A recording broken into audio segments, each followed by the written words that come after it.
নমস্কার বন্ধুরা, আমি আঁখি আবার দেখো একটা মিনি ব্লগ নিয়ে চলে এসেছি একটা এশিয়ান রেস্তোরাঁ পোতালা। ঠিক আছে, এই খাবারগুলো দেখে খুব লোভনীয় মনে হচ্ছে।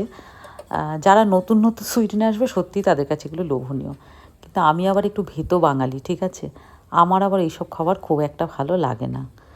আর এই দেখো, এইগুলো কিন্তু জানো তো, বারবিকিউ করবে, প্রন আছে, নানান রকম। এই যে এটা বারবিকিউ করবে।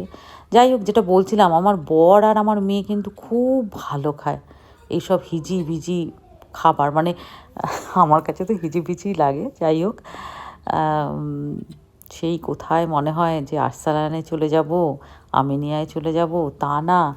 আবার কলকাতাতে যে একদম পিওর বাঙালি হোটেলগুলো খুলেছে না, সেগুলোও খুব ভালো খাই। আবার কলকাতার চাইনিজ খেতে কিন্তু খুব ভালো লাগে, কিন্তু সেই চাইনিজ যখন এখানে খাচ্ছি, বাপরে বাপ, একদম অথেন্টিক চাইনিজ, সে মুখে তোলার মতো না।